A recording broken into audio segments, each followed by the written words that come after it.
کے طالب علم ہیں حافظ احمد بن جاوید اقبال. تو انہوں نے ماشاءاللہ قرآن کریم اپنے سینے کے اندر محفوظ کیا ہے، تو ہم اسے مبارک دیتے ہیں. اللہ تعالیٰ ان کو برکت دے، اللہ قبول کرے، اور ان کے والدین کو بہت بہت مبارک ہو. آپ کو مبارک ہو بھائی، یہ بہت بڑی سعادت ہے، اور اللہ جس کو عطا فرمائے.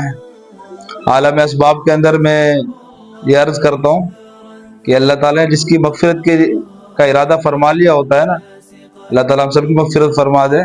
تو عالم اسباب کے اندر اللہ تعالیٰ ان کو یہ سعادت نصیب فرماتے ہیں، ان کے بچے کو حافظ قرآن بنا دیتے ہیں.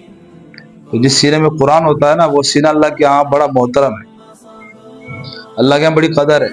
اور آج تو سوشل میڈیا کا دور ہے، آپ دیکھیں گے ابھی ایسے واقعات آئے ہیں، انڈونیشیا کا بھی ایسا واقعہ سامنے آیا ہے. اور بھی میں نے خود اپنے آنکھوں سے دیکھا، 10 سال پہلے ایک حافظ کا انتقال ہوا تھا. 40 دن کے بعد آدمی جو ہے وہ گلنا شروع ہو جاتا ہے قبر کے اندر. لیکن قرآن کریم کی یہ طاقت اور برکت ہے کہ قبر کی مٹی اس حافظ قرآن کو تکلیف نہیں دیتی، نقصان نہیں کر سکتی اس کو. اللہ قیامت تک اس کے جسم کو بھی محفوظ رکھتے ہیں. تو وہ 10 سال کے بعد قبر کھلی تو ایسا لگ رہا جسے رات کسی نے دفنایا ہو، کل کسی نے دفنایا ہو. مسکرا رہا تھا تو پتہ چلا یہ حافظ قرآن تھا. مسلمان کیا تھا؟ قدر جس نے کی، اور جس نے ناقدری کر لے تو پھر وبال اتنا بڑا، اتنی بڑی نعمت، اتنے بڑا پھر وبال بھی ہے. ہم سب کے لیے سبق ہے، یہ بہت بڑی ذمہ داری ہے، یہ بہت بڑا بوجھ ہے جو اللہ تعالیٰ نے ہمارے کندھوں پر رکھا ہے. اس کا خیال بھی کرنا ہے، اس کی حفاظت بھی کرنی ہے، اس پر عمل بھی کرنا ہے. یہ حدیث میں نے جو بتایا نا واقعہ، یہ حدیث میں آتا ہے. پیارے نبی صلی اللہ تعالی علیہ وسلم فرمایا، جب حافظ قرآن کو قبر میں رکھا جاتا ہے تو اللہ کی تو مخلوق ہے، زمین، مٹی، آگ، پانی، اللہ کے سامنے تو سب سنتے بھی ہیں، اللہ کی مانتے بھی ہیں. ہاں، ہمارے سامنے تو یہ بے جان نظر آتے ہیں، لیکن یہ دیواریں، یہ سب کچھ اللہ کی مخلوق ہے.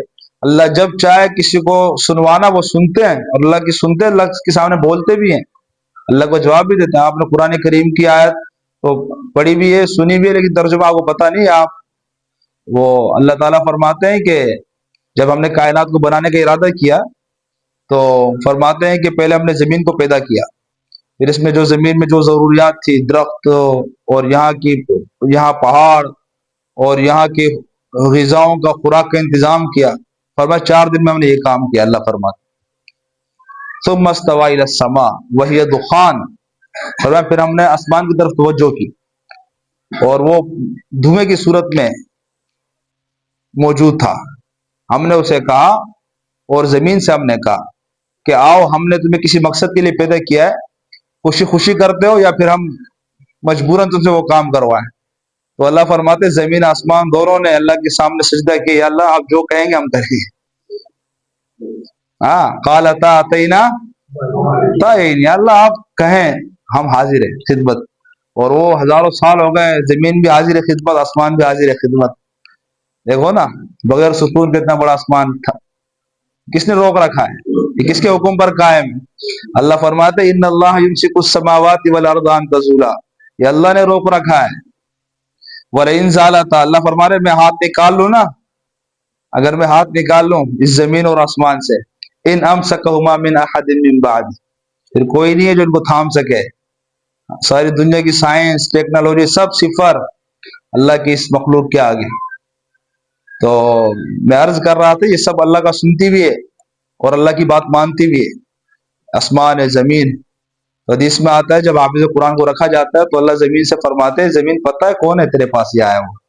یہ میرا حافظ بندہ ہے، اس کے سینے میں میرا کلام ہے. اللہ کے رسول نے فرمایا، اور میں اس سے نقصان نہ دینا، اسے اپنی خوراک نہ بنانا. تو زمین عرض کرتی یا اللہ میں اس انسان کو کیسے خوراک بنا سکتا ہوں جس کے سینے میں تیرا کلام، میں اس کے سامنے کہاں اسے نقصان پہنچا سکتی ہوں. تو یہ اعزاز ہے حافظ قرآن، اس کے والدین کے لیے، اس کے عزیز و اقارب کے لیے. ایسے بھی ہوں گا قیامت کے دن، ایسا بھی ہوگا مثال کے طور پر اللہ ایسا نہ دکھائے ہمیں، مثال ہمارے چاچا ہمارے سامنے آنکھوں کے سامنے جہنم میں جا رہے ہوں گے، جہنم میں جا رہے ہوں گے، دادا جا رہا ہے، نانا جا رہا ہے، تھے مسلمان، گناہگار تھے. اب ہم صرف یہ کہیں گے یا اللہ اسے جہنم میں نہ بھیج، اللہ ہماری اس بات کو رکھ کر اسے جنت میں بھیج دیں. 10 ایسے لوگ جن پر جہنم واجب ہو چکی ہوگی، حدیث میں آتا ہے، فرمایا اللہ تعالی حافظ قرآن کی شفاعت سے اللہ تبارک و تعالی ان کے لیے جنت کا فیصلہ فرما دے. بہت بڑی نعمت ہے یار. دنیا میں ہم کسی کے لیے کہہ دیں یہ ہو جائے، ہمارا کوئی اپنا ہو، وہ ہمیں سرکاری نوکری دلوا دے یا ہمیں کسی عہدے پر وہ فائز کر دے، ہم کتنے احسان مند ہوتے ہیں. اور ہم ایک جہنمی انسان کے لیے اللہ سے کہیں اور وہ ہمیشہ کے لیے جنتی بن جائے، یہ کتنا بڑا احسان ہوگا، یہ کتنا بڑا انعام ہوگا.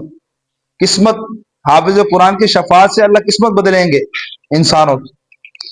تو اس کی قدر کر لیں. میں یہ عرض کر رہا ہوں یہ سب کچھ تب ہے جب ہم نے قدر کی ہوگی. والدین کو ایسا تاج اللہ پہنائیں گے، حدیث میں آتا ہے کہ سورج شرما جائے اس کے سامنے. سورج کی روشنی ساری دنیا کو روشن کر رہی ہے نا، لیکن حدیث میں آتا ہے وہ سورج کی روشنی بھی شرمائے گی. ایسا نور والا تاج یہ والدین کے لیے. پھر آپ نے فرمایا حافظ قرآن کے بارے میں کیا خیال ہے، اللہ اس کا کیا اعزاز فرمائیں گے. آپ علیہ السلام نے فرمایا حافظ قرآن کے بارے میں سوچو اللہ اس کا کیا اعزاز فرمائیں گے، اس کو اللہ کیسی عزت دیں گے. تو یہ سب کچھ تب ہوگا، یہ عزتیں تب، یہ رفعتیں تب ہوگی اور یہ احترام تب ہوگا جب ہم نے قرآن کا خیال رکھا ہوگا. اس بڑی نعمت کی ہم نے ناقدری نہیں کی ہوگی. ٹھیک ہے نا، سب کریں گے نا انشاءاللہ. حافظ صاحب ذرا آئیں، اپنا دیدار کروائیں.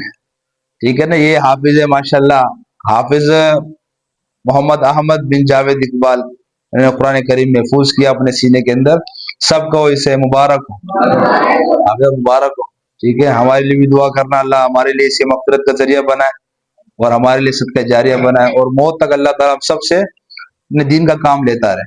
ٹھیک ہے نا. چلیں.